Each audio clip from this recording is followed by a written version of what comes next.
Hello बच्चों, कैसे हो आप सब।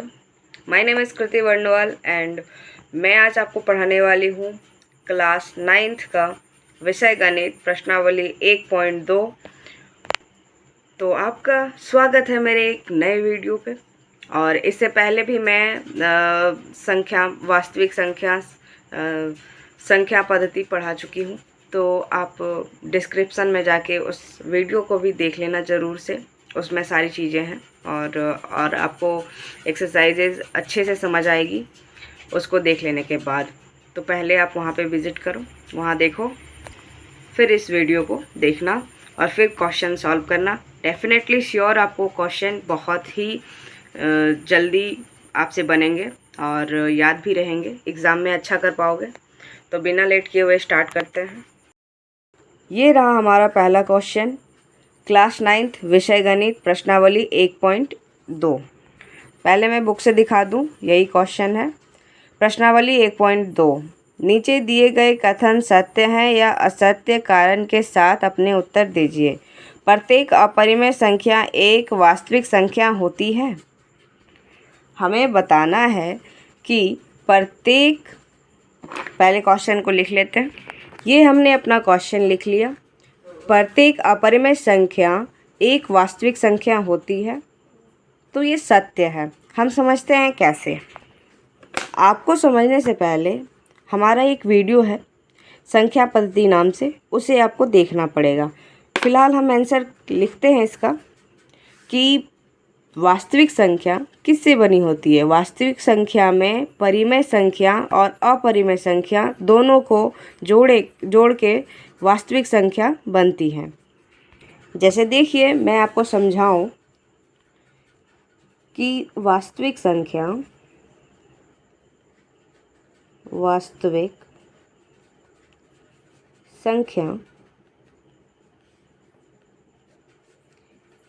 ये जो है परिमेय संख्या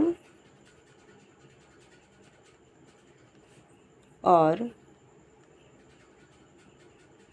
या प्लस भी कर सकते हो, प्लस अपरिमेय संख्या, ये दोनों से मिलकर वास्तविक संख्या बनती है। ठीक है, तो हम अपने उत्तर में लिखेंगे। तो ये रहा हमारा आंसर, सत्य है क्योंकि सभी परिमेय संख्या और अपरिमेय संख्याओं का संग्रह ही वास्तविक संख्या होती है। ये रहा आंसर। अब हम दूसरे क्वेश्चन की ओर बढ़ते हैं। संख्या रेखा का प्रत्येक बिंदु √m के रूप का होता है, जहां m एक प्रकृत संख्या है। तो चलो इसे सॉल्व करते हैं, यानी हल करते हैं। तो ये रहा हमारे सामने प्रश्न संख्या 2। तो सबसे पहले हम इसे पढ़ते हैं। संख्या रेखा का प्रत्येक बिंदु √m के रूप का होता है, जहां m एक प्रकृत संख्या है। तो हम समझते हैं पहले इस क्वेश्चन को। तो समझने के लिए सबसे पहले हम रफ ले लेंगे। रफ में आने के बाद सबसे पहले हम समझेंगे कि संख्या रेखा किसको कहते हैं। तो संख्या रेखा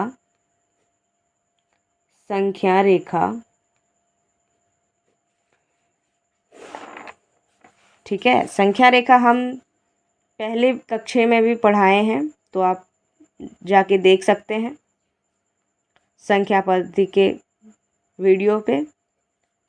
तो संख्या रेखा इसको कहते हैं जो संख्या बाईं ओर माइनस में होती है और दाईं ओर प्लस में होती है। इसको बोलते हैं ऋणात्मक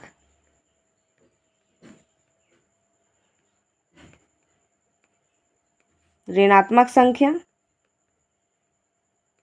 और इसको बोलते हैं धनात्मक संख्या।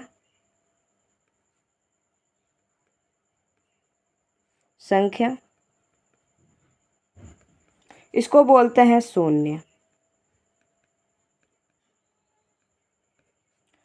तो हमें बोला गया है सिंपल सी कि प्रकृत संख्या, तो हम सभी जानते हैं कि प्रकृत संख्या में क्या होती है? 1, 2, 3, 4, 5, 6, 7, 8 ऐसे ही चलते रहता है अनंत तक। इसको हम बोलते हैं प्रकृत संख्या। अब हम क्वेश्चन पे फिर जाते हैं, फिर हम समझते हैं। हमें कहा गया है संख्या रेखा का प्रत्येक बिंदु रूट m के रूप का होता है जहां m एक प्रकृत संख्या है। तो ये असत्य है। जैसे कि हम मान लिए, ठीक है, कि रूट 1 का 1 हो गया, ठीक है। फिर रूट 2 का भी हम प्रकृत संख्या का हम रूट 2 निकाल सकते हैं, रूट 3 भी लिख सकते हैं।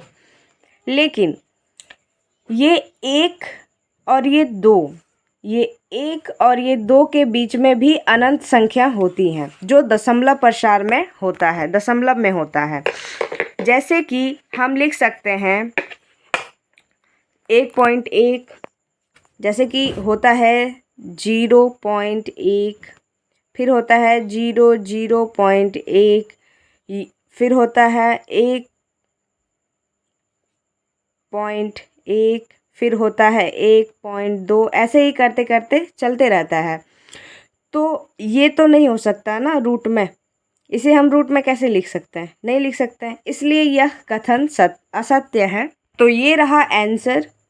आंसर है असत्य है, क्योंकि रूट 2 और रूट 3 के बीच अनंत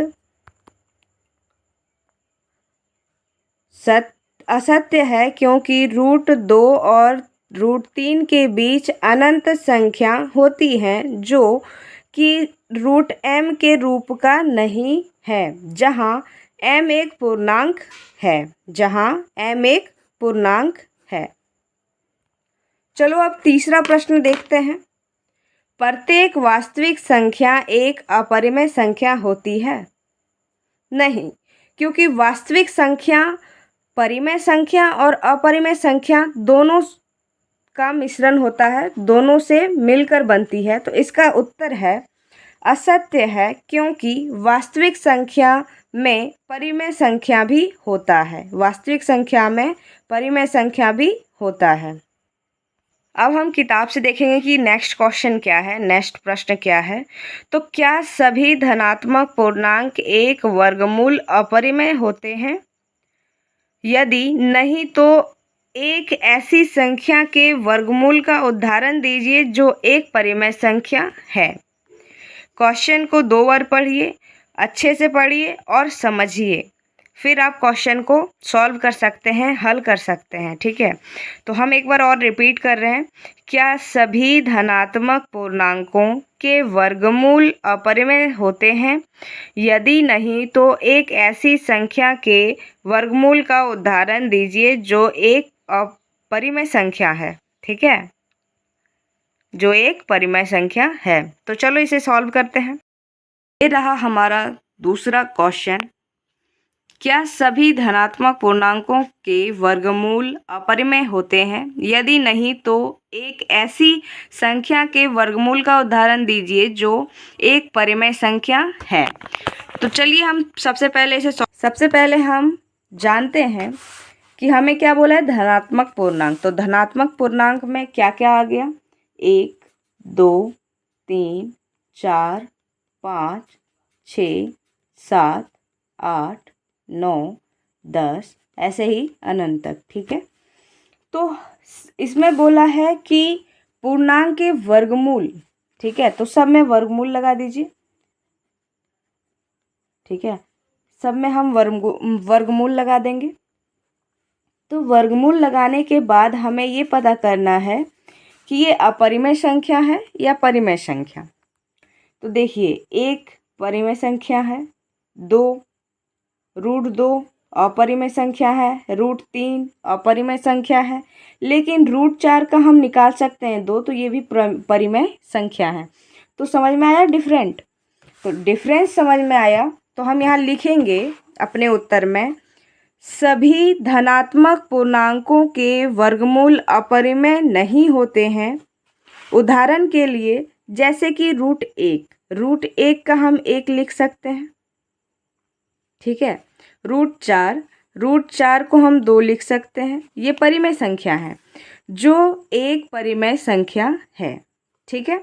इसका आंसर आप देख चुके हो, ये देखिए, ठीक है।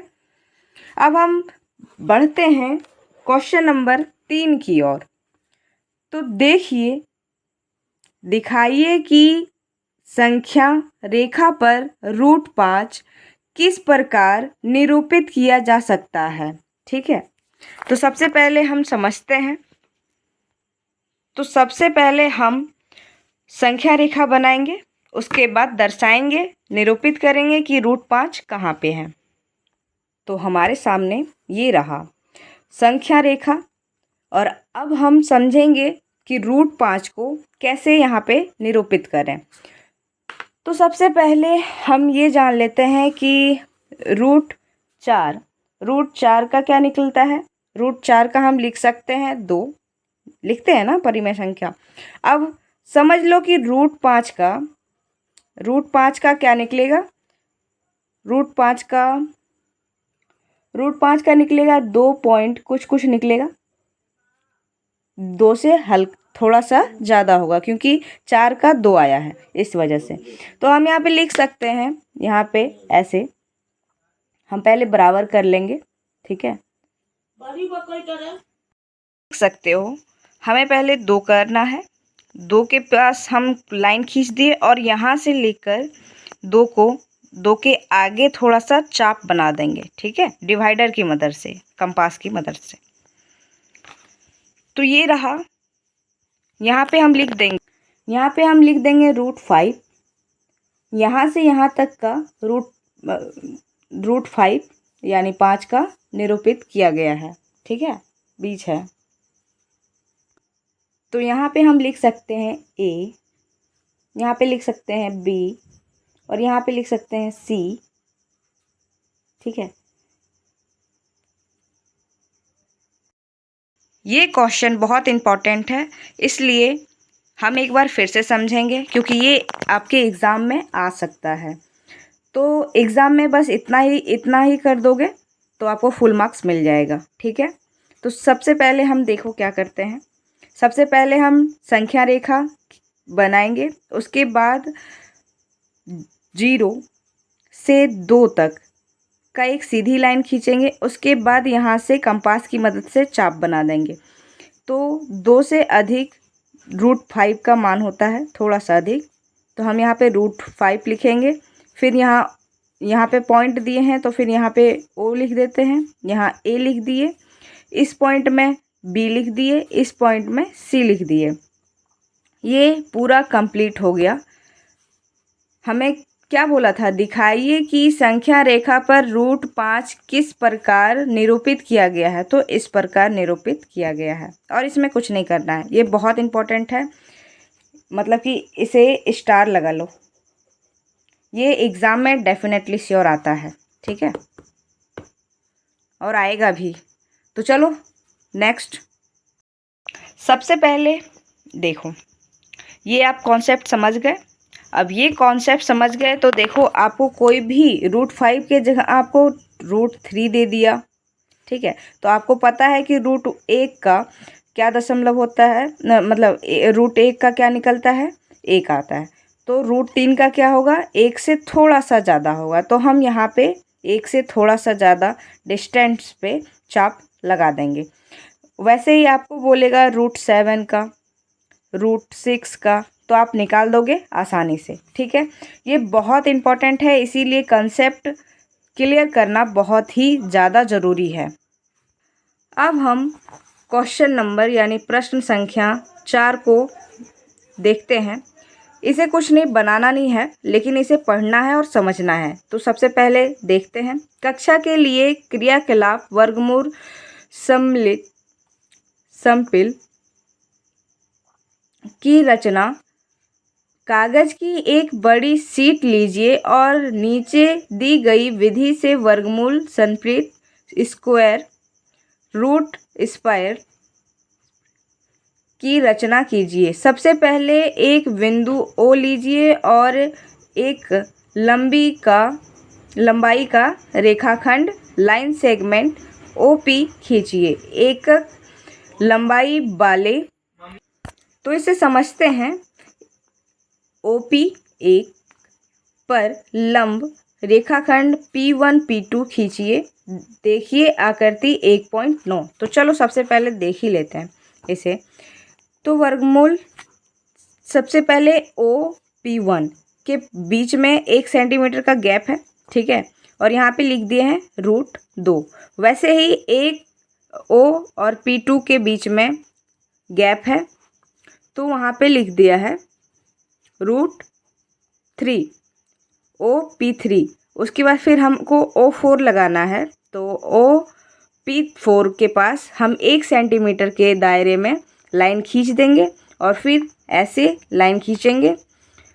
फिर हमें ये बनाना नहीं है, ये समझना है आपको। बनाना ये है क्वेश्चन नंबर 3, इस पे ज़्यादा फोकस करें और कॉपी में 1 से 2 बार या 2 से 3 बार प्रैक्टिस करें, जिससे ये आपको याद हो जाए। √5 वाला ये एग्ज़ाम में पूछता है और इस बार भी पूछ सकता है, तो इस वजह से आपको पहले से प्रिपेयर रहना पड़ेगा, पहले से तैयारी रखनी पड़ेगी इतनी कि आप एग्ज़ाम में आते ही प्रश्न को हल कर दीजिए। तो मिलते हैं प्रश्नावली 1.3 के साथ जल्द ही। तब तक के लिए आप क्वेश्चन को प्रैक्टिस करते रहिए और 1 से 2 बार, 2 से 3 बार कॉपी में बनाइए और समझिए। आज की वीडियो आपको कैसी लगी वो कमेंट में बताइए। क्या सुधार है, अपना कैलकुलेशन सुधार कीजिए, क्वेश्चन को अच्छे से पढ़िए और उसके बाद उसे समझिए, फिर सॉल्व कीजिए, फिर हल कीजिए, तब और अच्छे से आपको समझ में आएगा कॉन्सेप्ट। ठीक है।